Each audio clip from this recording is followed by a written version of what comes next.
പത്തനംതിട്ടയിൽ ഭാര്യയെ തീവെച്ചു കൊന്ന കേസിലെ പ്രതി 14 വർഷത്തിന് ശേഷം പിടിയിലായി. പത്തനംതിട്ട കോയിപ്രം സ്വദേശി രാജീവാണ് പിടിയിലായത്.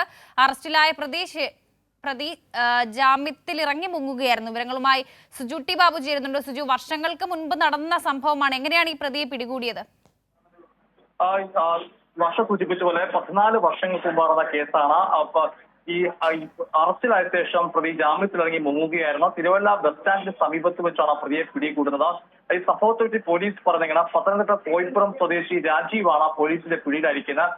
ഭാര്യ സിന്ധുവിനെ തീ വെച്ച് കൊലപ്പെടുത്തിയ കേസിൽ ഇയാൾ അറസ്റ്റിലാവുകയും പിന്നീട് ജാമ്യത്തിലിറങ്ങിയ ശേഷമാണ് ഇയാൾ ഒളിവിൽ പോകുകയായിരുന്നു. ഇയാളെ പറ്റി പോലീസിന് രഹസ്യ വിവരം ലഭിച്ചതിന്റെ അടിസ്ഥാനത്തിലാണ് അദ്ദേഹത്തിനെ പോലീസ് പിടികൂടുന്നത്. തിരുവല്ല ബസ് സ്റ്റാൻഡിന് സമീപത്താണ് കോയിപ്പുറം പോലീസ് എത്തി ഇദ്ദേഹത്തെ പിടികൂടിയത്.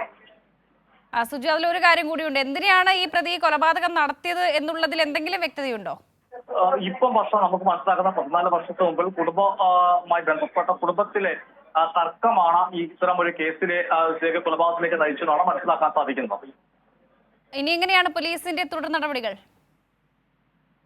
പോലീസ് ഇക്കാര്യത്തിൽ അദ്ദേഹത്തിനെ അറസ്റ്റ് ചെയ്ത് ഇനി കോടതി ഹാജരാക്കേണ്ടതുണ്ട്. കാരണം ജാമ്യത്തിലിറങ്ങിയ ശേഷം മുങ്ങിയ പ്രതിയാണ്. അതിനാൽ തന്നെ സ്വാഭാവികമായിട്ട് അറസ്റ്റ് രേഖപ്പെടുത്തി കോടതിയിൽ ഹാജരാക്കും. ശരി സുജു ടി ബാബുവാണ് പത്തനംതിട്ടയിൽ നിന്നും വിവരങ്ങൾ നൽകിയത്.